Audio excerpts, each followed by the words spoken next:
జరిగిన సమయంలో పదుల సంఖ్యలో కార్మికులు విధుల్లో ఉన్నట్టుగా అయితే తెలుస్తోంది. ప్రస్తుతం లాడెల్ ద్రవం పడ్డంతో భారీగా అక్కడ మంటలు ఇంకా ఎగిసి పడుతూనే ఉన్నాయి. ఫైర్ టీమ్ సహాయక చర్య బృందాలు అక్కడ ముమ్మరంగా సహాయక చర్యలు అందిస్తూ ఉన్నాయి. కాలిన గాయాలతో ఉన్న వాళ్ళను ఆసుపత్రికి తరలిస్తున్న దృశ్యాలను కూడా మనం చూడొచ్చు.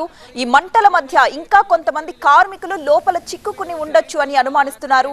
సిబ్బంది గాయపడిన వారిని వెంటనే చికిత్స నిమిత్తం ప్లాంట్ ఆసుపత్రికి తరలిస్తూ ఉన్నారు. సమాచారం తెలుసుకున్న వెంటనే స్టీల్ ప్లాంట్ అగ్నిమాపక సిబ్బంది రెస్క్యూ టీమ్స్ రంగంలోకి దిగిపోయాయి. ఇంకా అగ్ని కీలలు ఎగిసి పడుతూనే ఉన్నాయి. ప్రమాద స్థలం దగ్గర నుంచి అంటే SMS 1 విభాగంలో మంటలు చెలరేగిన ప్రమాద స్థలి దగ్గర నుంచి మనం ఆ దృశ్యాలు చూడొచ్చు. పూర్తిగా కాలిపోయిన మృతదేహాలు మనకి 3 మృతదేహాలు చాలా క్లియర్ గా కనిపిస్తూ ఉన్నాయి. అక్కడికక్కడే సజీవ దహనం అయిపోయారు. 1600 డిగ్రీల సెల్సియస్ అంటే మామూలు విషయం కాదు. 45 డిగ్రీల సెల్సియస్ దగ్గరే మనిషి అల్లాడిపోతాడు. అలాంటిది 1600 డిగ్రీస్ వేడి ఉన్న ఆ ఉక్కు ద్రవం ఒక్కసారిగా మీద పడేసరికి అక్కడికక్కడే వాళ్ళు సజీవ దహనం అయిపోయారు. లోపల చిక్కుకున్న కార్మికుల్ని సురక్షితంగా బయటకు తీసుకురావడమే లక్ష్యంగా సహాయక చర్యలు ముమ్మరంగా కొనసాగుతున్నాయి. విశాఖ ప్లాంట్ లో 2 స్టీల్ మెల్టింగ్ షాప్స్ ఉన్నాయి. అయితే 70 లక్షల టన్నుల ద్రవ ఉక్కును ఉత్పత్తి చేసే సామర్థ్యం వీటికి ఉంటుంది. ఈ షాపుల్లో బేసిక్ ఆక్సిజన్ ఫర్నేస్, అలాగే కన్వర్టర్లు, లాడిల్ రిఫైనింగ్ ఫర్నేస్లు, కంటిన్యూస్ కాస్టింగ్ మిషన్స్ ఉంటాయి. వీటి సాయంతోనే కరిగి ఉన్న ఇనుములోని కార్బన్ శాతాన్ని తగ్గిస్తూ ఉంటారు. నాణ్యమైన ద్రవ ఉక్కును ఉత్పత్తి చేస్తూ ఉంటారు. అలాంటి ఉక్కు ఒక్కసారిగా ఉన్న బకెట్స్ కింద పడిపోవడంతో పెద్ద ఎత్తున ఒక్కసారిగా మంటలు చెలరేగాయి. ఆ విభాగంలో అక్కడే పనిచేస్తున్న కార్మికులు సజీవ దహనం అయిపోయారు. ఇంకా మృతుల సంఖ్య పెరిగే అవకాశం ఉంది అంటున్నారు. మా ప్రతినిధి ఖాజా సిద్ధంగా ఉన్నారు లైవ్ లో మరిన్ని అప్డేట్స్ అందించడానికి. ఖాజా, ప్రస్తుతం తాజా సమాచారం ఏమందుతోంది? లోపల ఎంతమంది ఇరుక్కుని ఉండొచ్చు అని భావిస్తున్నారు అధికారులు? మంటలు పూర్తిగా అదుపులోకి వచ్చాయా?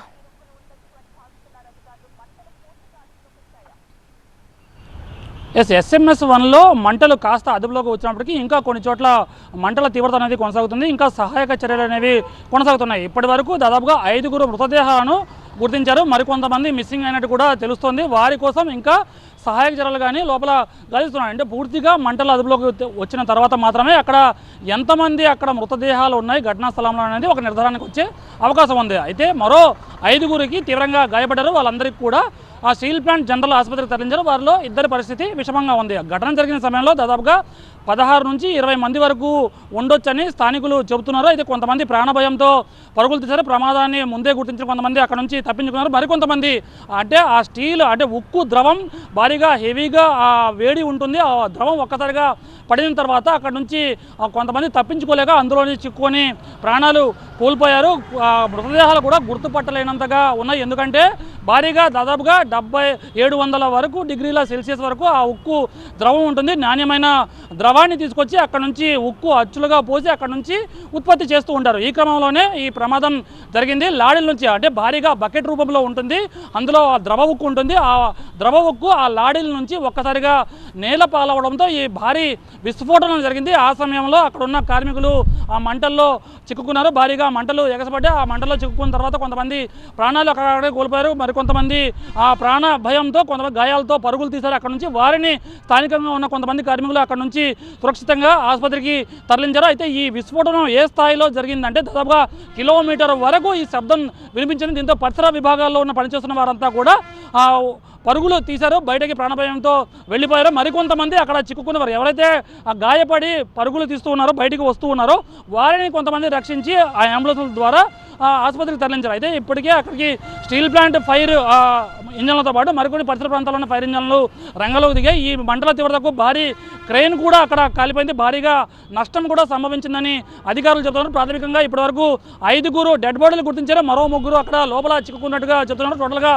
8 మంది వరకు ప్రాణాలు కోల్పోయినట్టుగా మనకు సమాచారం అందుంది. ఇంకా అధికారికంగా నిర్ధారించాల్సి ఉంది. అదే మరో 5 ఎవరైతే ఉన్నారో వారు 5 కూడా స్టీల్ ప్లాంట్ జనరల్ ఆసుపత్రికి తరలించి అక్కడ చికిత్స అందిస్తున్నారు. వారిలో 2 పరిస్థితి విషమంగా ఉంది. అయితే ఈ మధ్య కాలంలో జరిగిన అతిపెద్ద ప్రమాదంగా ఇది చెబుతూ ఉన్నారు. ఎందుకంటే ఇప్పుడిప్పుడే ఉక్కు మళ్ళీ ఉత్పత్తి ఊపందుకుంటుంది, మళ్ళీ సాధారణ స్థితికి చేరుకుంటుంది. నష్టాల నుంచి లాభాల వైపు నడుస్తున్న నేపథ్యంలో ఒక్కసారిగా జరిగిన ఈ ప్రమాదం మళ్ళీ స్టీల్ ప్లాంట్కు ఒక నష్టాల వైపు తీసుకెళ్తుందనే ఒక కార్మికుల ఒక చర్చ నడుస్తుంది. అయితే ప్రధానంగా అక్కడ ప్రమాదం జరిగిన సమయంలో దాదాపుగా 15 నుంచి 20 మంది వరకు ఉండొచ్చని చెబుతున్నప్పటికీ వారందరూ ఇప్పుడు ఎక్కడ ఉన్నారో, ఎంతమంది ఇంకా ఆ మంటల్లో చిక్కుకున్నారో, ఇంకా ఆ శిథిలాల కింద ఇంకా ఎంతమంది ఉండొచ్చు అనేది ఇంకా నిర్ధారణ కావాల్సి ఉంది. సహాయక చర్యల్లో అధికారులు ఉన్నారు.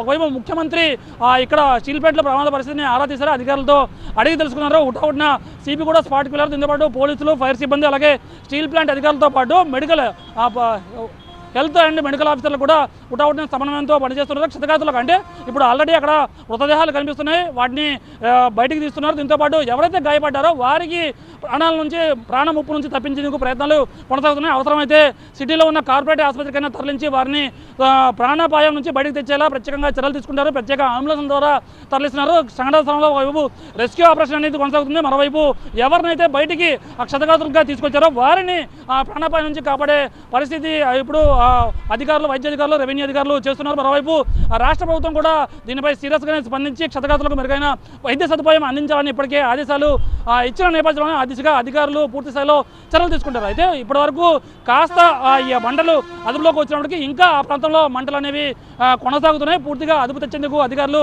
తీవ్రంగా శ్రమిస్తున్నారు. ఫైర్ ఫైటర్స్ రంగంలోకి దిగారు. దీంతోపాటు అక్కడ ఫోమ్ అంటే మంటలు ఆర్పేందుకు అక్కడ ఉన్న పరికరాలతో పాటు అదనంగా మరికొన్ని ఫైర్ ఇంజన్లు కూడా తీసుకొచ్చి ఆ మంటలను అదుపులోకి చేసే పనిలో నిమగ్నమై ఉన్నారు. ఇంకా మరి కాసేపట్లోనే ఈ మంటలు పూర్తిగా అదుపులోకి వచ్చే అవకాశం ఉంది. దీని తర్వాత అసలు వాస్తవంగా అక్కడ ఎంతమంది ఆ మంటల్లో చిక్కుకొని కార్మికులు, ఉద్యోగులు ప్రాణాలు కోల్పోయారు అనేది అధికారికంగా ప్రకటించే అవకాశం ఉంది.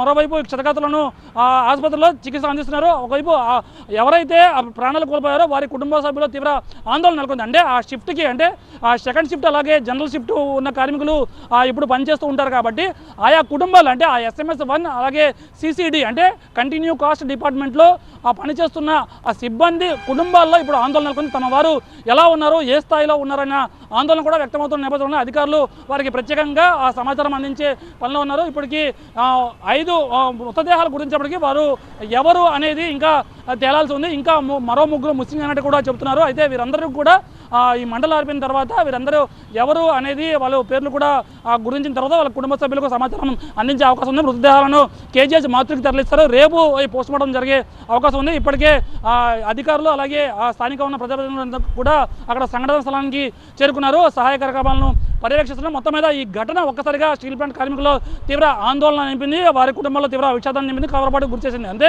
గతం నుంచి కూడా చూసుకున్నట్లయితే స్టీల్ ప్లాంట్లో అనేక ప్రమాదాలు జరిగినప్పటికీ ఈ మధ్య కాలంలో జరిగిన ఈ ప్రమాదమే ఇది అతిపెద్ద ప్రమాదంగా అభివర్ణిస్తున్నారు. ఎందుకంటే ఆ ద్రవ ఉక్కు అంటే ఆ ల్యాడిల్ నుంచి వెళ్తున్న ఈ నాణ్యమైన ద్రవ ఉక్కు ఏదైతే ఉంటుందో అది ఒక్కసారిగా ఆ ల్యాడిల్ బకెట్ ఒరిగిపోవడంతో ఈ ద్రవ ఉక్కు నేలపాలై భారీ విస్ఫోటనం సంభవించింది. ఆ భారీ స్థాయిలో మంటలు చెలరేగాయి. దీంతో ఒక్కసారిగా అక్కడే పనిచేస్తున్న కార్మికులు